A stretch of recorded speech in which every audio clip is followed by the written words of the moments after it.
Yes, higher. Yeah. Okay. Welcome to this session entitled Urban Water Resilience, Local Adaptation Policies and Best Practices. Thank you all for coming. We have an exciting lineup of speakers coming up. Two of them are online, the rest are here with us. And we will very soon start the session. I wanted to, this for me, this is really a very interesting subject when we speak about urban water resilience. My name is Chrissy Laspidou. I'm a professor at the University of Thessaly in Greece at the Civil Engineering Department, and I am also the Vice President of Collaboration at Water Europe.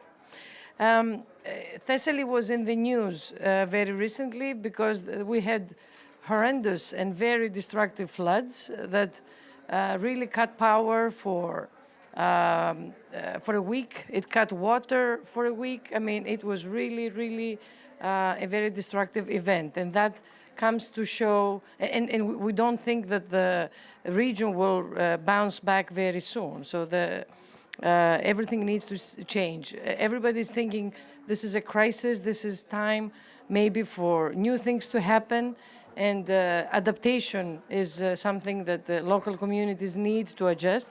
However, we see that the window of opportunity for adaptation is closing, is shrinking, and we really need to take action fast. It's important to understand why we're not advancing so fast. A lot of it has to do with probably lack of capacity. So we need a lot of capacity building in the local communities. We need, of course, collaborations are always key. I have the opportunity and the joy to coordinate a large project called Arsinoi, which explores, it's a European-funded project of 15 million euros and 41 partners. And it explores exactly those adaptation strategies. It explores how we can bring about transformative change that will make things happen differently, because it is really becoming urgent to do this.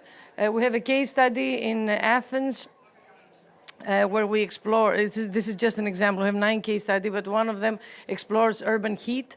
And we're looking into introducing nature-based solutions and nature in the cities, something that is also very much needed to adapt as an adaptation solution to heat. Really, it is becoming, they say 2023 will be the hottest year ever. I mean, we are really breaking one record after the other, and the local communities, urban centers need to adapt. So, and as I said, we see a delay. So this session is all about exploring why and finding good practices. This is something that is very important, to identify how they happen, why they happen, and to systematically, introduce a typology of these practices so they can be replicated. Replicability is very important in different settings and in different societies. So this is what we are exploring. In Water Europe, we have the Smart Water Society, which is the vision for a smart water society, which is Water Smart Society, which is all about recognizing the different uses of water. We want, water has many uses. Water should be recycled. Water can be digital to have all this information in our hands. Water needs to be inclusive. So the governance aspect of water is very important. In industry, water needs to be seen as an element of energy. In this COP and in other COPs, all the emphasis is on energy. Everybody speaks about energy and the emissions, but we need to think that energy by itself is not happening without water. So energy demands lots of water. The goods that we need to advance the digital products, the microchips, everything needs a lot of water. People speak about hydrogen as a new solution. Hydrogen needs a lot of water. So if you want to really speak about energy security, and looking at different energy solutions, we definitely need to think about water and how that affects both. So we recognize the interlinkage between the two.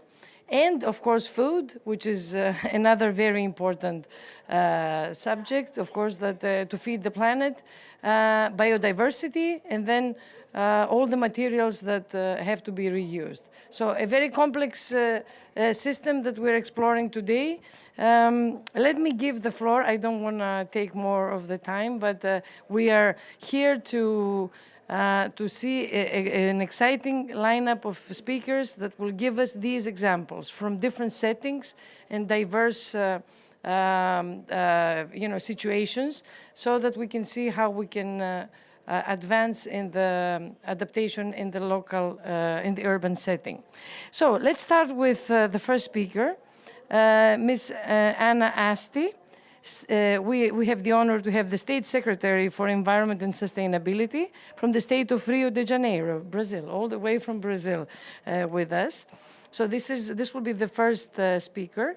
And with her, she has a colleague that will also supplement information during her speech.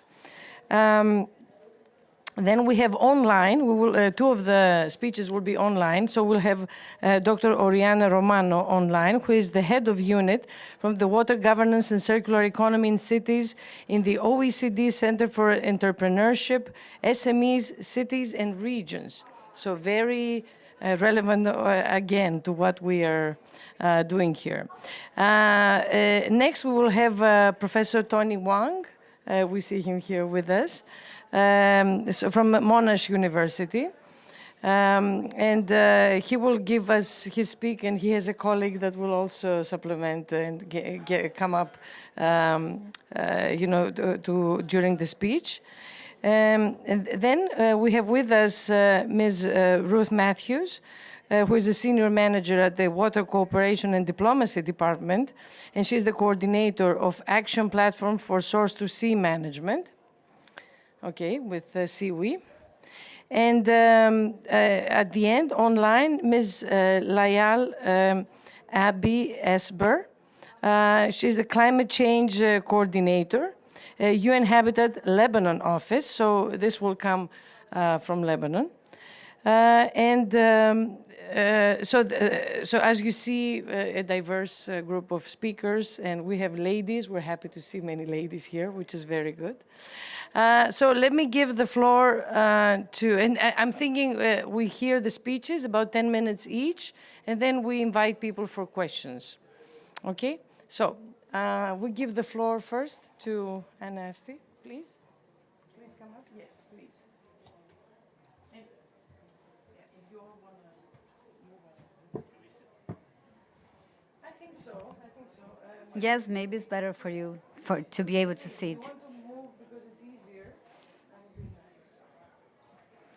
Okay, so good afternoon, everyone. We are very happy to be here today. We've been working a lot on the agenda of the day, and now we will present you our Rio Blue Metropolis project or initiative. And the idea is that water becomes the heart of Rio's agenda. That's the main purpose of developing the Blue Metropolis. Yes, just an information that we got like 4 days ago, which is the study launched by UNDP, and says that by the end of the century, probably Rio will be losing 5% of its area because it's a coastal state. We have more than 600 kilometers of coast in Rio, and 85% of our population lives on the coast.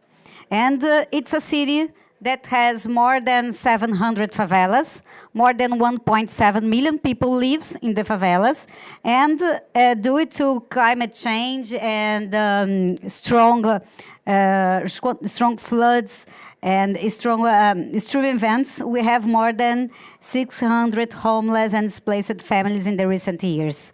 And we lost also lots of lives, especially during summer, when heavy hands really strike us. So I will ask Denise to come with me.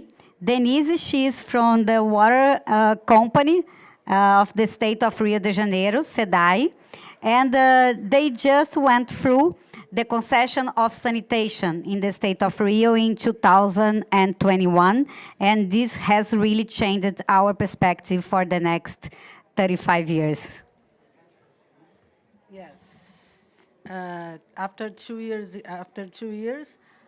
because of the concession, the Guanabara Bay is a very the yes, okay, okay.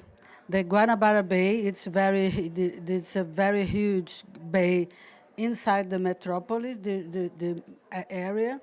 It's now it's much more cleaner because we have to treat the sewage because the sewage is not very. It's just through about 3 kilometers from the coast, and then the coast is very. It's not so clean, and now it's very. It's more clean, and you can use the beaches around there, and then it's better because the concession, and the concession with the concession we have to universalize the water and the sewage. And in 30, 33, we have to this math, this goal. and now the the company just do the treat the water, the clean water, and the three companies treat the distribution the water and treat the sewage. And then with this, it's much better from the population that we have more cleaning water and cleaning the city. I think that's this. Thank you very much. And nowadays, when the concession started, we had 42% of sewage collected in the metropolitan area of Rio. We are talking about 13 million people living in this area, and we aim to 90% in 2033. We are taking less than 2.5 billion meters cubic of sewage out of the environment that normally would go. So that's what happens today there. So we have started a program on water safety and security.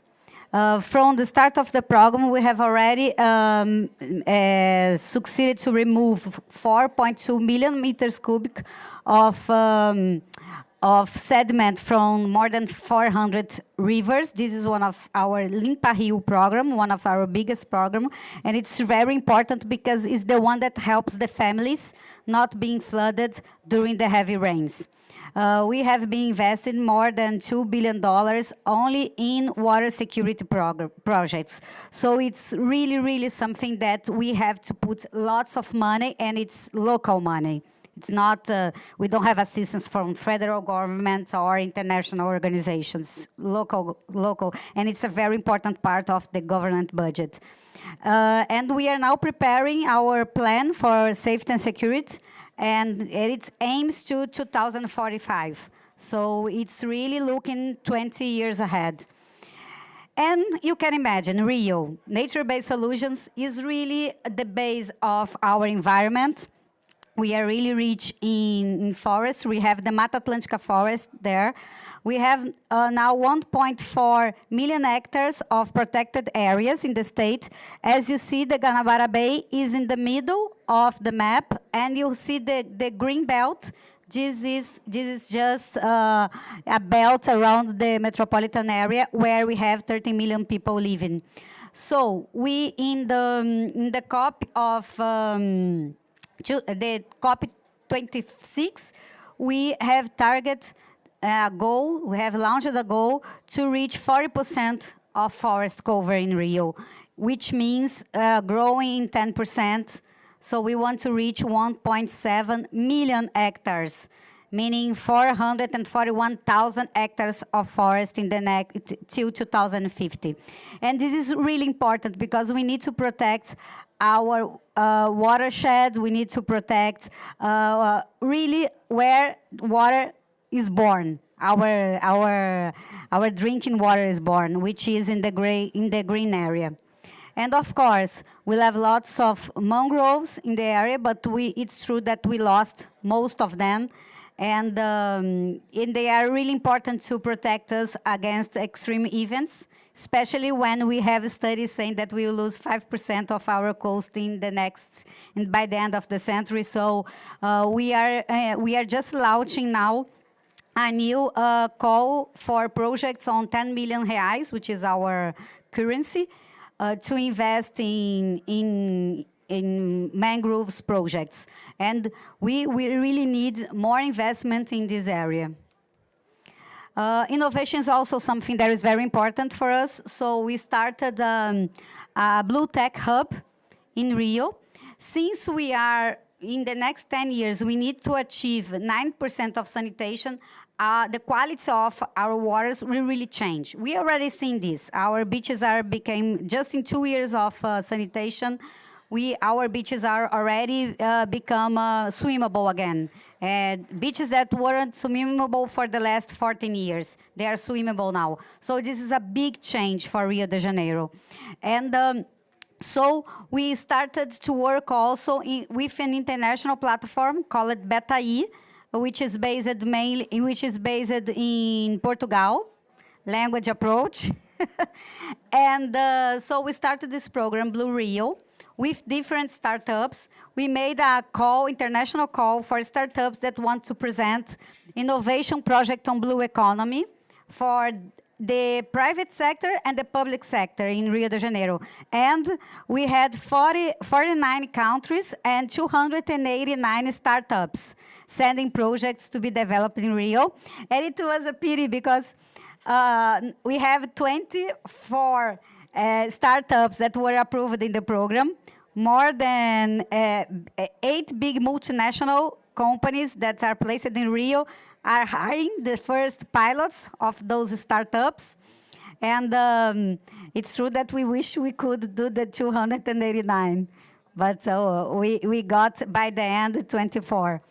And Rio is a city, as I spoke in the beginning, that has really, really big social challenges. And the most vulnerable people are the people that really suffer more with climate change, with the extreme events. So climate justice is something that is really in our core.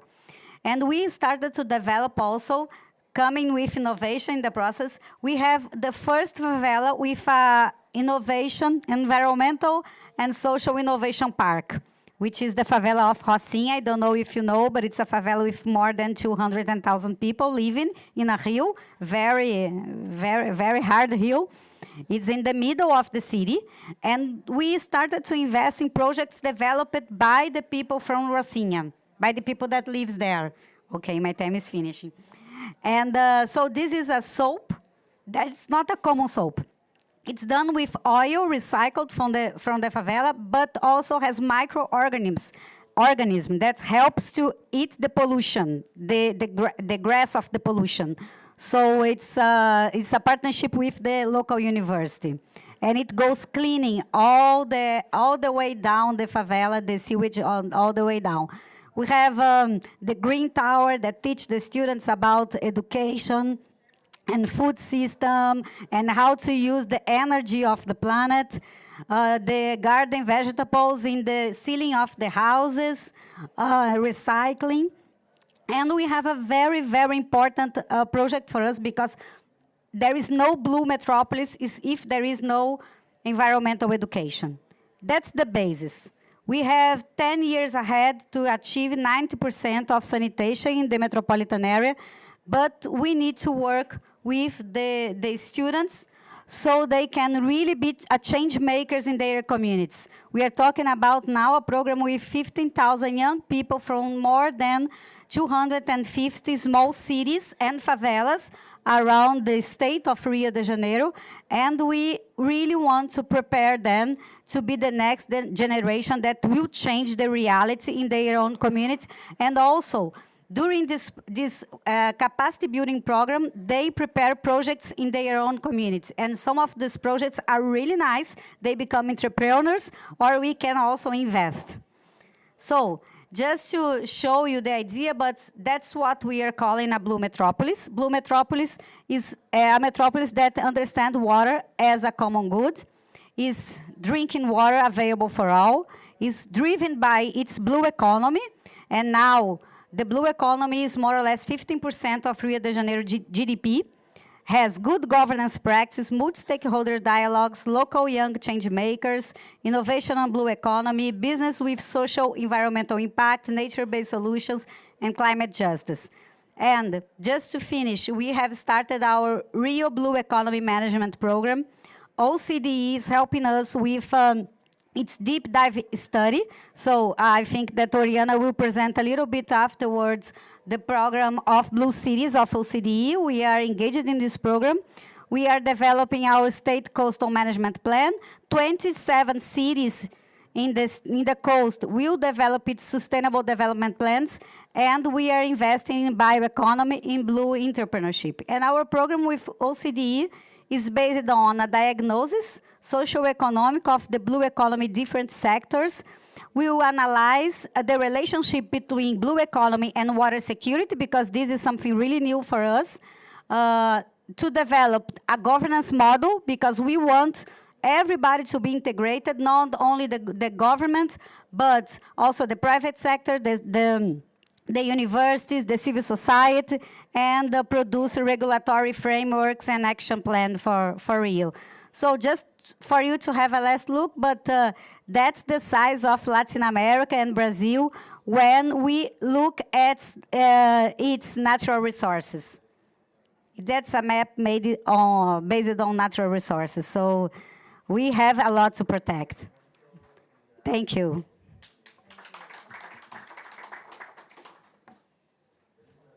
All right, perfect. Thank you so much for this. Yeah, it's okay. You went a little over. It's okay. I mean, we're all friends here. So let's go to the next one, which will be online. Dr. Oriana Romano, please. I understand she's waiting. And so from the OECD Center for Entrepreneurship, SME, Cities and Regions, and her talk would be Cities for a Blue Economy, a comprehensive study. We want to see, there she is. All right, please. Hello, hi everyone. Can you hear me well? Yes, very well. It's nice to see you. Thank you. Please go ahead. We have 10 minutes. Thank you very much for having me here online, for giving me this opportunity to contribute to this very interesting debate, which is very important in our program of work, as Anna just mentioned. I'm supposed to have a PowerPoint presentation, but I can do without if there is any technical issues.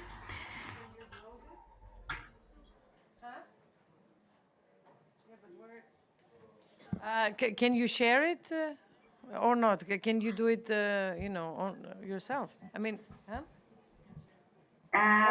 Would you rather they share it? They share it from. I don't think I have the power to do so. But in any case, it doesn't matter. I will do without. So we have 10 minutes. It's better to go to the meat. Yes, please of the discussion. Yes, no problem. Please start. Yeah, so I just wanted to perhaps highlight some of the points that were highlighted by the previous presentation by Anna. The first one is that really, as Anna demonstrated, these environmental issues are social and economic ones.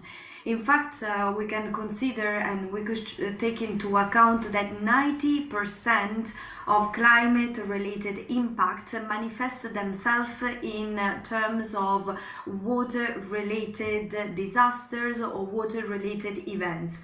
What does it mean? It means that already 800 million people are exposed to high level sea rise in more than 500 cities all around the world, which it is considered to cost in terms of global adaptation costs more than $700 billion between now and 2050. We know that floods already generated more than 1 trillion losses globally since the 1980s, and we know that drought can cost the global economy up to 6% of GDP per year by 2050. So if we consider these very disastrous events and the impact that they have on the economy, either in terms of losses or in terms of lives, in terms of lost benefit, then the link between what happened in terms of water security and the economy is very straightforward, is very visible. That's why, and this is my second message, all these responses when it comes to water security and economy are definitely interlinked. And that's why we are studying also through the case study of Rio de Janeiro, the link between water security impact and the impact on an economy, especially that economy that is very much related to blue economy sectors. So for example, fishery, for example, tourism, for example, energy production, but also biotechnology. These are important impact that has to be considered. And as you have heard by Anna in the previous presentation, it's really surprising to see how much the blue economy and the water security considerations are not at all linked yet to one another. So what we Oriana, have... just to say that you may share your screen if you want to. We have given you rights now, if it's easier for you. Otherwise, we see you very nicely. You can continue as you want. I will just continue. Yeah, it's very I think nice. it's quite distracting. Yes, Yeah. yes, it's very so nice. the I can go ahead. No, we see you very nicely. Please go ahead. That's what I'm saying. Sorry. Okay, so I was just talking about these interlinkages between water security and the economy, because the thing is that reaching water security obviously is not an end per se, but it's very much related to economic and social consequences. And that's why we wanted to investigate on this link. So what we have done was to disseminate a global survey on localizing the blue economy across the cities and the region within as a part of the OECD program on the blue economy in cities and regions.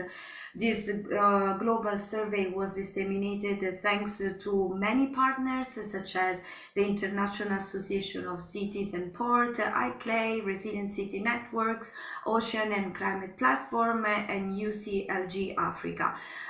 We gathered more than 80 responses from coastal, freshwater and delta cities, but also regions and river basin organizations from 36 OECD and non-OECD countries. So when it comes to the main messages, of course, the blue economy is a driver of urban and regional development. More than 85 cities and regions that we have surveyed see job creation and GDP growth as an important drivers to the blue economy. But obviously, they also see that climate change, in particular for 90% of respondents, has a direct impact on blue economy activities. And these type of risks are very much related to the water cycle in terms of first sea level rising, second flood, and third drought. In fact, we can think that rising seas can reclaim beaches and waterfront properties, or drought can make rivers too shallow for shipping and renewable energy generation. At a certain point, it becomes a trade-off when in cities and regions there is no water. What to do with that water that is scarce and that is supposed to be used also for economic activities that, by the way, in some cities or regions in particular, they create a value added in economic terms, and they provide job and employment to families and people. So linking the water security to the economy is definitely important. Now what happens? It happens that nevertheless, as I mentioned, this link is not straightforward, and in particular what we would like to highlight through this study is basically 4 dimensions of the blue economy that should be taken into account. The first one is the resilience. We have seen that economies should be resilient to water-related disasters that are increasing in terms of frequency and in terms of impact.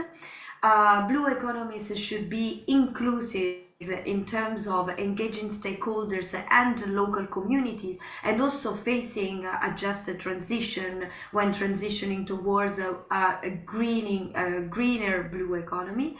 Blue economies should be also sustainable, obviously, when it comes to the environment, and we have many examples that are leading towards decarbonizing blue economy sectors, but obviously there is much more room for improvement.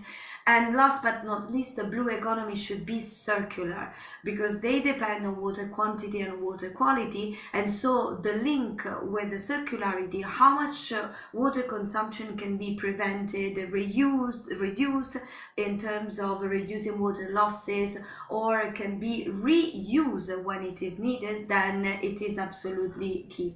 So just to conclude, we are now finalizing this result of this study on blue economy in cities and regions, making a strong link with the levels of water security all around the globe.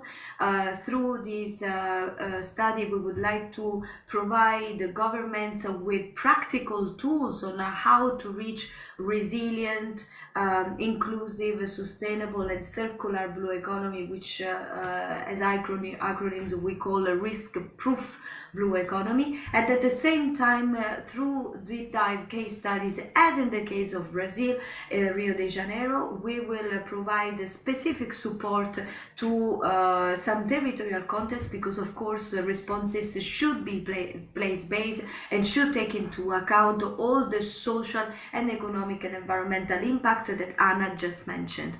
So thank you very much for the attention and for the opportunity to stay available during the discussion. Thank you. Thank you. That was great. That was great. Thank you so much for giving us this international perspective. So let's move on to Professor Tony Wong, the next presentation. And please, Oriana, stay around for the questions at the end.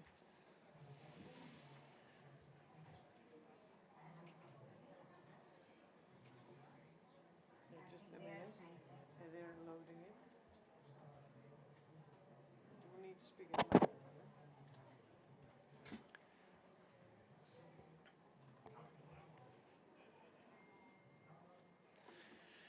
Okay, as we commence to load the slide, I'd like to welcome you all here. Good afternoon.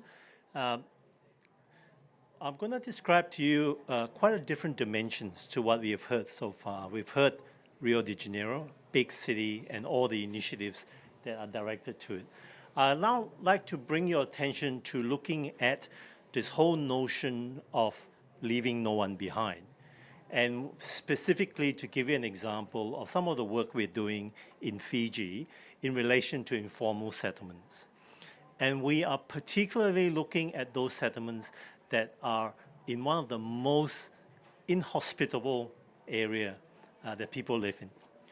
The relationships between the quality of the environment and the health of the people that live there are fundamental, especially in informal settlements whereby poor sanitation or no sanitation, in this case, impacts on the health of the people that live there, particularly children, in the sense that diarrhea in informal settlements have been known to be one of the biggest killer of children in informal settlements. But more importantly, gastrointestinal diseases based on fecal contaminations is one of those that impacts on the life of people for their entire life. The impact of fecal contamination leads to stunting and also lead to poor cognitive development in children. And our project here is actually to direct the interruption of fecal contamination to the population in that sense.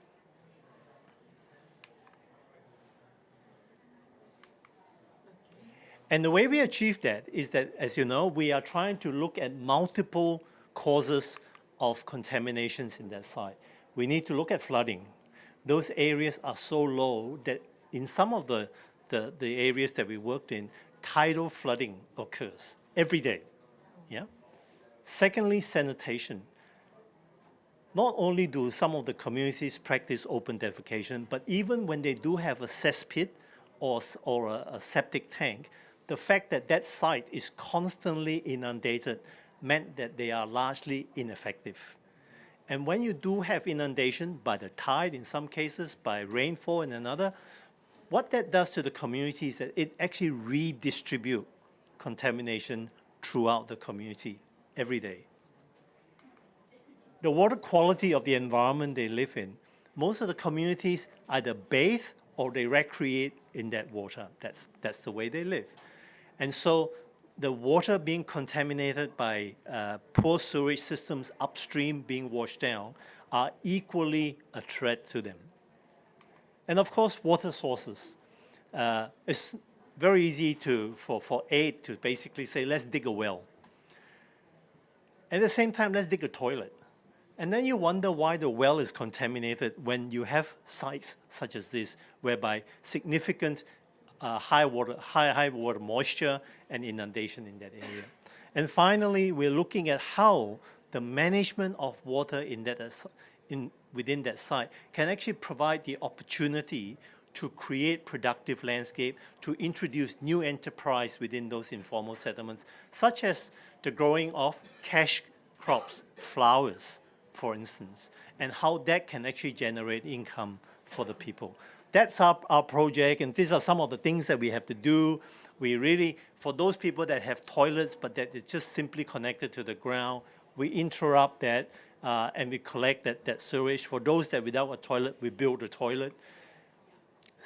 These pressure tanks was one of the key initiatives that we have, whereby when we collect the sewage, we need to be able to lift that sewage to a place where we can treat it properly. Because the site is constantly inundated, it's very low, it's flooding everywhere. That's really the cause of the problem of fecal contamination throughout the site. The introduction of pressure tanks allowed us now to lift that sewage to a point whereby we can treat them. And we treat it with nature-based solutions, such as what you can see in here in terms of the introduction of wetlands, the introductions of even simple footpath meant that at the end of a flood event, the village actually drains properly and therefore separates human activities from the contamination that occurs. Toilets when you need them. That is really not what I'm here to talk about. In fact, I'd like to invite Mary to basically talk about how the interventions that we have blends in with the type of policy innovations, planning innovations that need to go hand in hand with the implementation of this. Remember, they are informal settlements. They actually do not have a place in government institutions. How do you introduce essential services and at the same time look at how you plan the city, recognizing, as you can see in Rio, that informal settlements are not going to go away. People will live there. So what we need to do is to introduce basic essential services to lift their environmental conditions. That's the way we do it. Having finished that project, we are now looking at 6 other sites in Fiji, in the city of Suva, to now introduce a lot of these innovations. I'd like to invite Mary to come and talk about some of the issues related to policies, planning policies, and innovation in that area. Mary?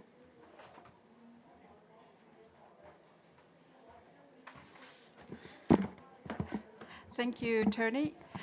So very briefly, I'll just talk about the policies that we've had to come formalize as part of the RISE project that we are carrying out in informal settlements in Fiji. First up, what I'd like to say is that the project has really challenged the way the business as usual in providing services to communities, especially informal settlements. These are people that are forgotten, who have the very basic of service, if anything.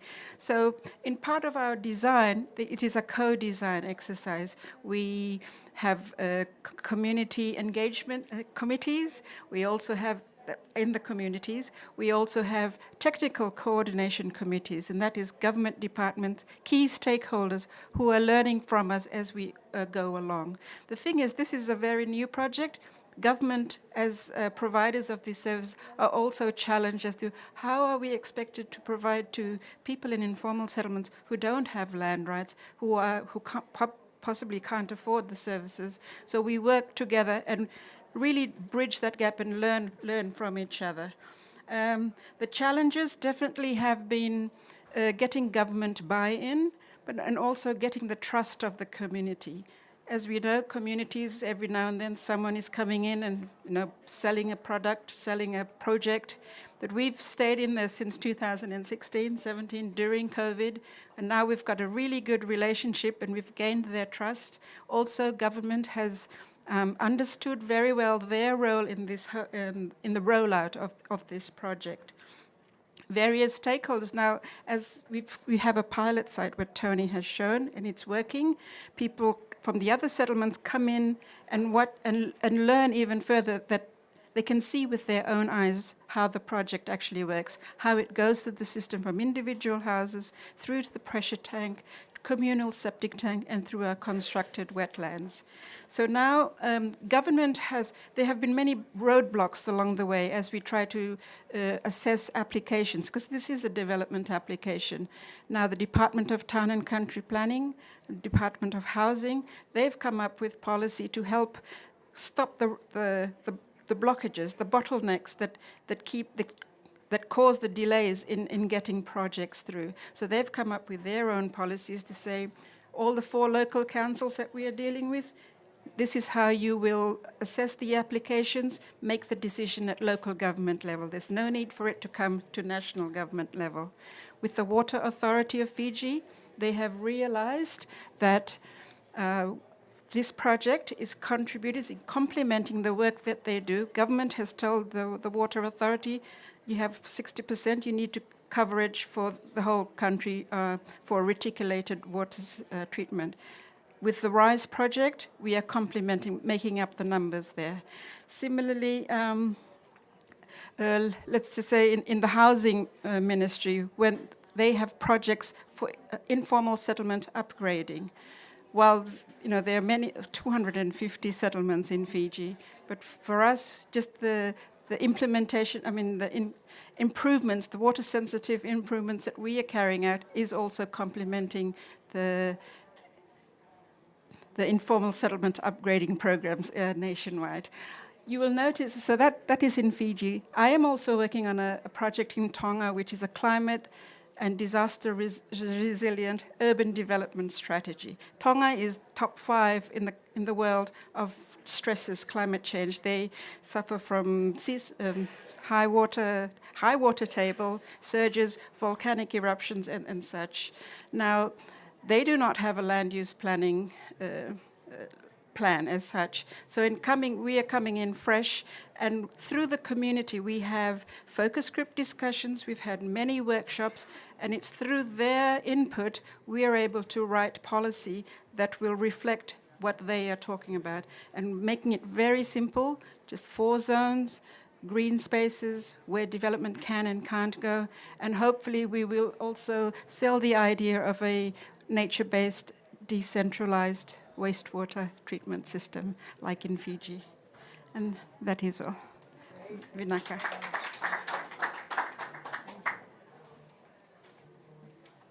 What an interesting. I have so many questions to ask, but we'll wait for the end, okay? Yeah, very, very interesting. Thank you. So let's continue with Ms. Ruth Matthews. So she will speak to us about source to sea, which is another very interesting subject. So building urban resilience through strategic and environmental planning from source to sea. Please, the floor is yours. Thank you very much. Yeah, and I think it's going to be very interesting, the contrast here in the presentation. It's always fun being in panels like this because you don't know what's going to come before you or after you, and so how do you tie that in? So a little bit what I want to share is some of the work that we're doing to think about what's needed, let's say, in advance of going into these kinds of projects that we've been hearing about to create the enabling conditions for them to be successful. Let me just see if I get this. Yes. So as was mentioned by the moderator, the work that I do is called Source to Sea. And really what we're thinking about here is that the land, the freshwater, the coasts, and the ocean are all connected in one continuum. And if we approach them as if they are independent entities without any relationships, we end up having the problems that most of us see around the world. And so what we're really trying to work towards is to develop the holistic thinking, the holistic approaches that will help us be able to create projects that fit within the context of that entire source to sea system. And this is a really good example of why this is important, because any population is living within a system that has connections through the impacts that those activities in that location might have on other locations, but also potentially putting demands on other places. So imagine a coastal city, anything that happens in that coastal city may have downstream impacts to the near shore and out into the ocean, but they may also be putting demands on upstream resources for building materials, for food, for other services, environmental services that can come from the upstream areas. And so we are operating always in an interconnected relationship. However, our governance is split up into bits and pieces. This is an example from South Africa where you look at what agencies, laws, policies are appropriate or are, let's say, responsible for different parts of the source to sea system.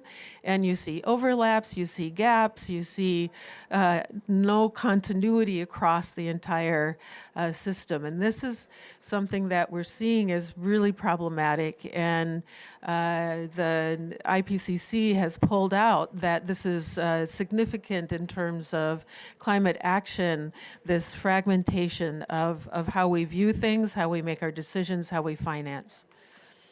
The other thing that's really important to understand is that because we live in this interconnected world across the source to sea system, however you want to think of that, we really need to have actions that happen at all scales.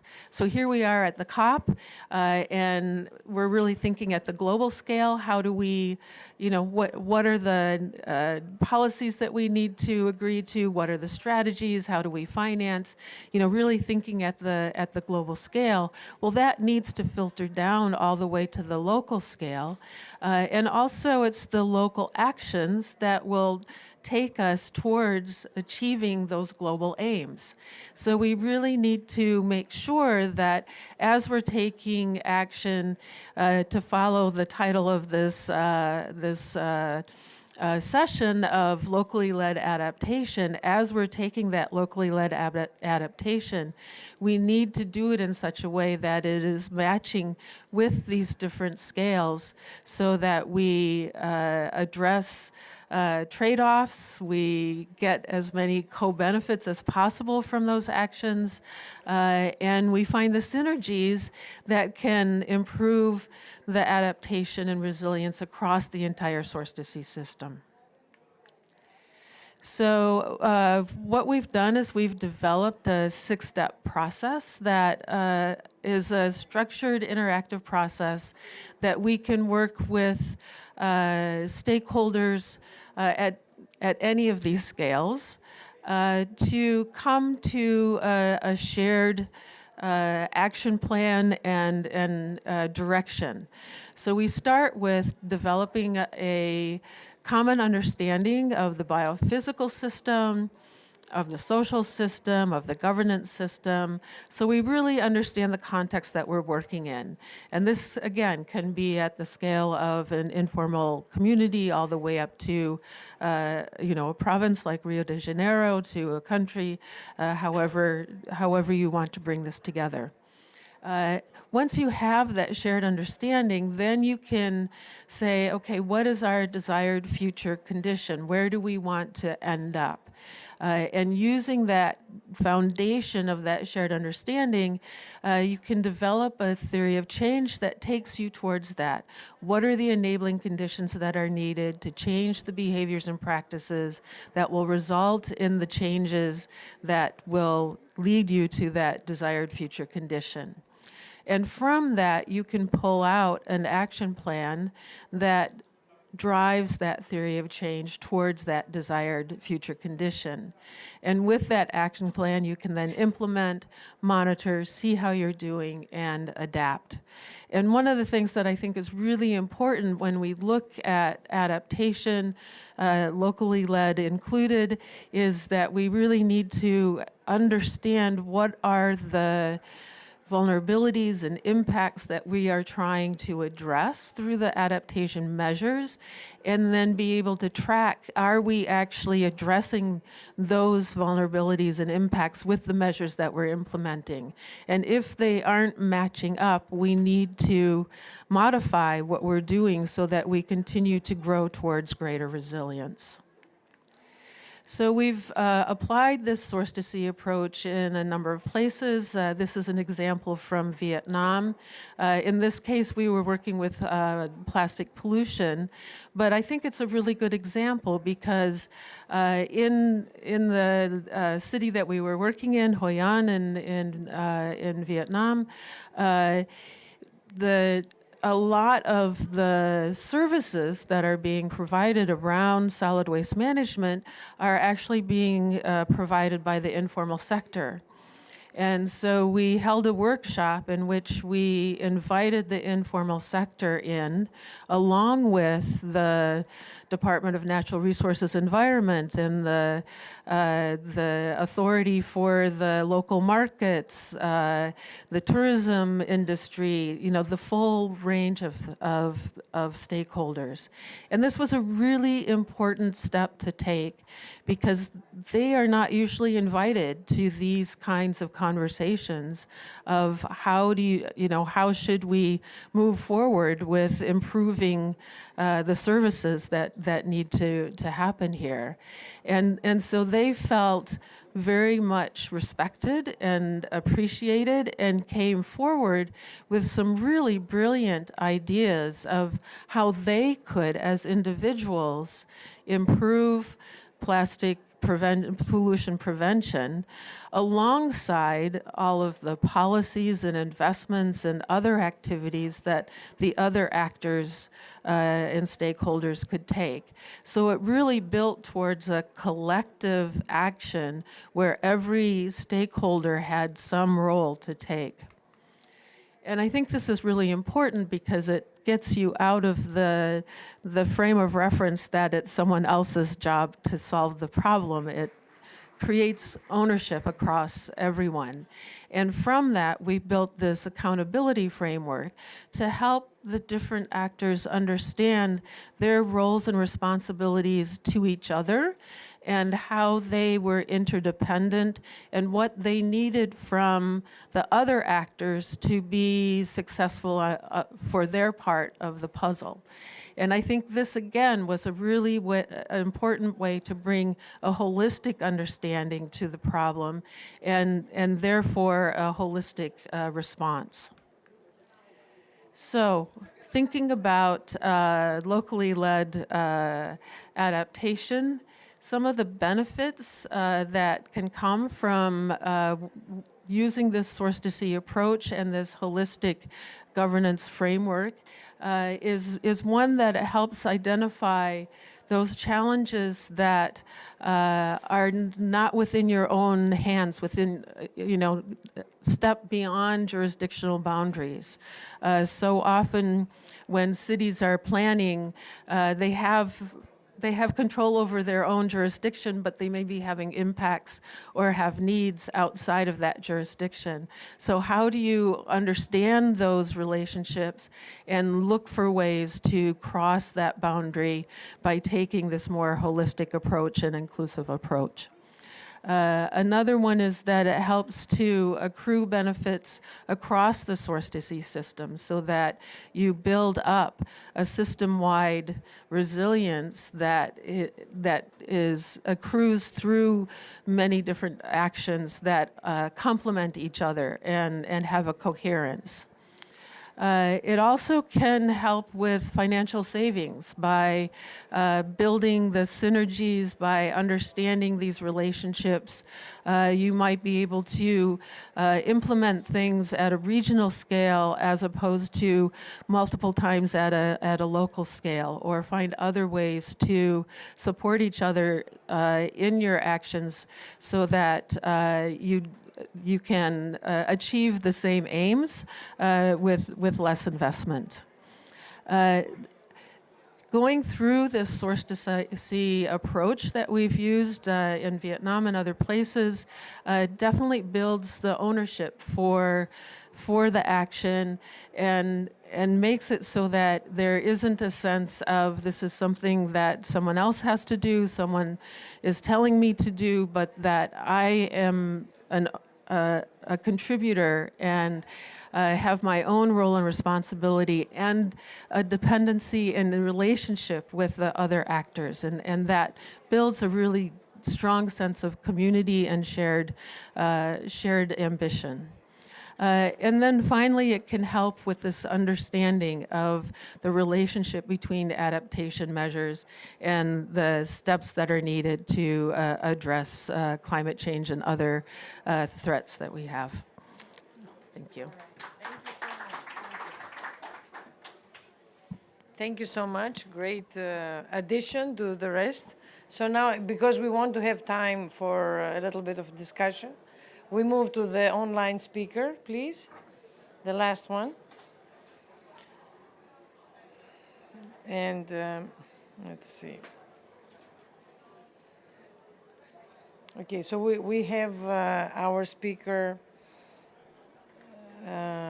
from, there it is. So we have our speaker from Lebanon, which is very good to see that part of the world as well. So Ms. Layal Abi Esber, the UN Habitat Lebanon Office Climate Change Coordinator, is going to talk to us about increasing the resilience of both displaced persons and host communities to climate change-related water challenges in Jordan and Lebanon. So this really ties well with the previous. Please. Can you hear me? Yes, we can hear you very Hello. well. Yes, please. Go ahead. Okay, good afternoon, everyone.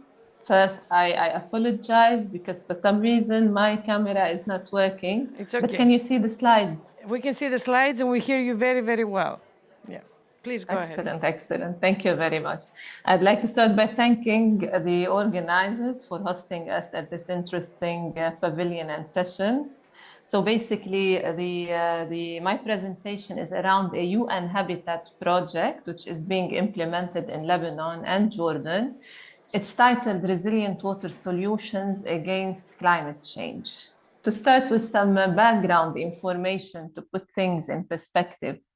So what happened in Lebanon since 2019 is that there were multiple crises that have really crippled the country, driving so many people in Lebanon to below poverty line. So we have reportedly 80% of the Lebanese population below poverty line, but also 40%, a striking 40% below extreme poverty line. And as a result of this, naturally, farming has become a trend in Lebanon in an attempt from people to cope with the rising food insecurities. And this obviously has led to also an equally increasing need to supply water for irrigation so that they can practice farming as needed. And obviously also there is a need for sustainable water sources. Now, what is happening in the project target area is that most of the irrigation water that is used for farming is sourced from the Litani River. And based on the Litani River Authority, which is managing the Litani River, what we have in Lebanon is 4 million meter cube of industrial wastewater, but also 46 million meter cube of domestic wastewater being discharged in this river every year without any form of treatment whatsoever. Also, during the dry period, what is happening in our target area is that 8,400 hectares of agricultural land are being watered with raw wastewater, this during the dry period as a result of the unavailability of water. So the agricultural produce is currently being watered with very polluted water and wastewater. But also on the other side, we have a rising water scarcity problem. And what is happening is that our springs are drying. For instance, the Shamsin and the Anja springs, which provide most of the base flow to the Litani River, they are drying. What complicates the problem even further is the rising climate change problem globally. And here's this slide visits the situation in Lebanon. So based on the simulations by the UNESCO, we are expecting for the 2040 horizon, an increase in the temperature in the study area, which is the Bekaa region, reaching 2 degrees centigrade. And this is an average. So in summer, it's even much higher. And also for the 2060 horizon, we are expecting an increase in the temperature of 3 degrees centigrade. Obviously, again, in the summertime, it's expected to be much higher. Now, an obvious and very important source of alternative water is wastewater reuse. And I guess this is undebatable for everyone. And to give you an idea of what is happening in Lebanon, although we have a potential of 150 million meter cube per year of treated wastewater that can be used in irrigation, what is happening in 2020 is that only 2 million meter cube per year have been used, and that's only 0.4% of our potential. So we're not even close to reaching the targets that the government has put in 2010 for the year 2020. In 2020, when they updated the national water strategy, what they did is that they stopped putting numbers, but instead they said that a priority for us for the 2035 horizon is to expand as much as possible wastewater reuse practices in Lebanon, which is much needed. Now, on the other side, and beside those water challenges that we are facing in Lebanon, there are a lot of urban challenges, and these are concentrated in 4 major areas. Basically, we have problems of political and socio-economic nature, and this is mostly due to the high refugee influx to Lebanon since the start of the Syrian crisis, and even from before, which is causing a lot of competition over natural resources, with water obviously being one of the main natural resources. And this is really causing social tensions. Also, we have problems related to the provision of infrastructure, which was anyway deficient even before the Syrian crisis and the influx of refugees. And this is what is responsible of most of the water pollution that is happening in Lebanon, because we don't have an adequate wastewater treatment infrastructure, not even collection infrastructure. Also, we have problems related to institutional and urban governance. And we have a lot of weak capacities, overlapping mandates, but also primarily there is a lack of evidence to inform local decision making and a lack of monitoring, which is also linked to the problems that we are getting when it comes to urban planning and development policy. The frameworks for urban planning that we have in the country are not adequate, which is causing uncontrolled urban development and loss of open public spaces. And this is what we are also working on in this project that I'm going to present to you shortly. So it's around these challenges that our project was designed. It's the title of the project is Increasing the Resilience of Both Displaced Persons and Host Communities to Climate Change Related Water Challenges in Jordan and Lebanon. The project duration is 4 years, starting 2021. So now we are midway. The donor is the Adaptation Fund. The implementing entity is UN Habitat, and the national designated authorities are the Ministries of Environment in Jordan and Lebanon. The implementing partners in Lebanon are UNESCOA, Maurice Setek from the private sector, and UNICEF. The budget is around $14 million, which is evenly split among Jordan and Lebanon, and the target areas are Zahli in Lebanon and Irbid and Mafra in Jordan. We are going to get 135,000 direct beneficiaries through the project, in addition to a much larger number of indirect beneficiaries. Now I'll speak about the 4 major types of activities that we are planning under the project, and which feed directly into achieving water resilience in the country. The first type of activity is a climate change mainstreamed urban planning effort. What we have in Lebanon, there are some plans for urban planning, recent plans, but unfortunately, they lack the climate change and water sensitivity dimension. So what we are going to do in this project is to develop district and municipal level master plans in the study area, which are climate change and gender mainstreamed. And what will facilitate this is that we are going to establish an urban observatory, in the target area, which is going to harbor, in addition to urban indicators, which are usually used in urban planning, a lot of climate change and water, but also gender data. This, we believe, is going to help the local authorities to have development orientations which are more climate change and water sensitive, which is going to improve the decision making at the local level. Also, under this project, we are going to create a model for risk and vulnerability assessment and management in Type 2 cities. Type 2 cities basically are cities which have a lot of displaced people that are not grouped in a central location, so they are sparse around the city. And this model, we are going to train the local authorities, but also practitioners, researchers, academic people on its use. And this will be done through a community of practice, which was already created under the project and which is meeting regularly to share project experiences and at a later stage to train them on the use of this model, which will be created under the project. Another type of activity that we are going to do is rainwater harvesting. We will target 10 educational establishments under the project. And we will establish a showroom okay, for rainwater harvesting. We believe that through organizing tours to this showroom, we will be able to raise awareness about the importance of rainwater harvesting and be able to replicate the project.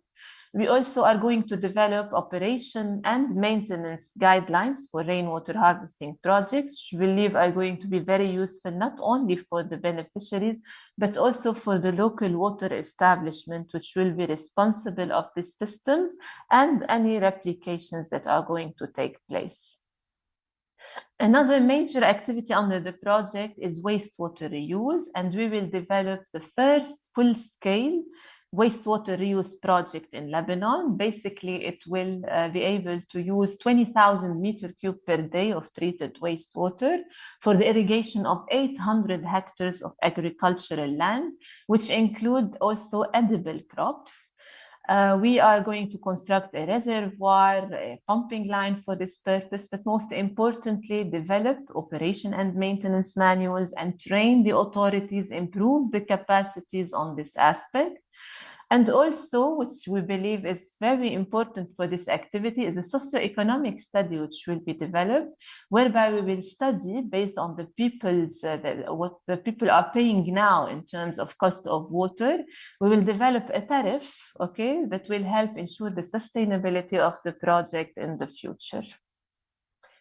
And last but not least, another major activity in the project is permaculture. For those of you who don't know what permaculture is, it's basically the synonym of sustainable agriculture. It's an innovative way of practicing farming, which really relies on the natural ecosystems and minimizes the recourse to chemicals and artificial inputs to the agriculture process. What we are going to do under the project is we'll develop a curriculum regarding permaculture and train under the project 240 people on permaculture, which will include farmers, but also students. We will establish a demonstration site at the Lebanese Agricultural Research Institute to help people understand more what is permaculture, and update a mobile application that was developed by this institute so that it includes information around what are the crops which are more suitable in a specific farm based on local conditions and how much water they need and so on and so forth. So to have, evidence-based decision making regarding farming, okay, for the farmer himself. But also we will procure supplies so that we can do individual pilot permaculture project, whereby we are going to procure a range of materials ranging from composting equipment, mobile coops, beehives, vertical farming tools, drip irrigation networks, etc., so that we can enhance and promote permaculture use in Lebanon. And all of these activities, they will be, we will be disseminating the experiences through this community of practice, which was established under the project, so that we can, emphasize the need to replicate and upscale the project for maximum, for maximum outcome from the project. Thank you very much. You're about done. Okay, great. Thank you. Thank you. Thank you so much. I just wanted to have a few minutes for discussion. Maybe there are some questions from the audience, something you guys want to ask. For me, I will be a little selfish now, and I will talk about what really concerns me. I mean, this is, I mentioned at the beginning the recent floods we had in Thessaly, and I saw that what you described with these temporary establishments, this is what happened. So the flooding was so great that the whole infrastructure collapsed, so sewage networks collapsed, and everything was in this soup, really, that people were walking around and they were getting sick in the hospital with some also rare diseases. And this soup had also dead animals. It had, chemicals from the fields. It had sewage, of course. And now all of this washed in the ocean, so in the sea. So there's this also source to sea thing, and yeah, who knows how long it will take to, to clean this up. No one is doing anything. They were just waiting for this to somehow sort itself out. So for me, I guess I want to ask about the health perspective, the one health, whether in this also source to see or in your analysis, whether you consider the one health perspective, which is the health of everything. So to ensure the health of people, you also need to ensure and to identify these linkages, because often we speak about the individual, health of people without considering what's going on around, and so if you have polluted waters, polluted fish, polluted animals, polluted soil, how can you have a healthy individual? So is this something that you guys are exploring, the one health concept, that humans are only one part of this in your analysis? And it's a lot of a nexus, I think, issue as well, and that relates to the coastline or to the ocean or the sea, because also in Rio you have the sea, right? So does anyone want to answer this question? How important the health perspective is in your analysis? There is a microphone, it's here. Yeah, it works. I think it's essential.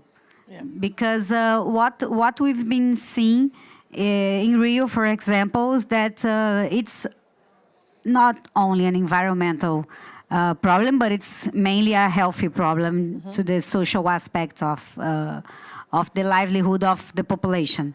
So what we have done, the maps today, when we invest R$1, which is our currency, yeah. yes, in sanitation, we are not investing 2.4 in the health system. Okay. So it's something that is really worth, not only because of the aspect of the health, because this is, I think, important for all of the countries that are here.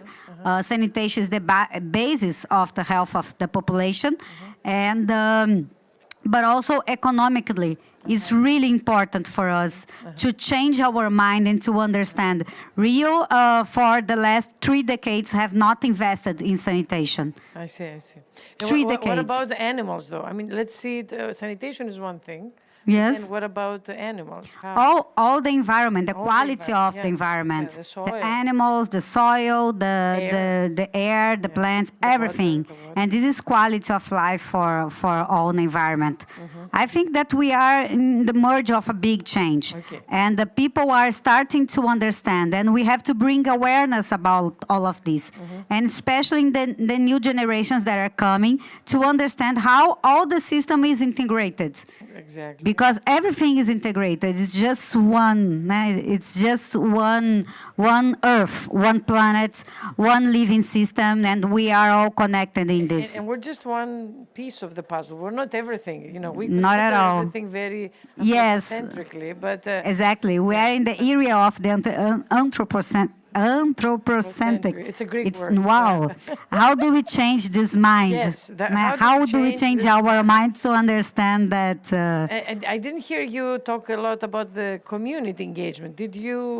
Yes. How do you guys, the favelas, these people that maybe are not very We educated? have we have a lots of committees that are and councils that are local ones, Yes. and also all the decisions that we make in committees. So Are they connected to the municipality? these totally, committees? yes, especially in water resources.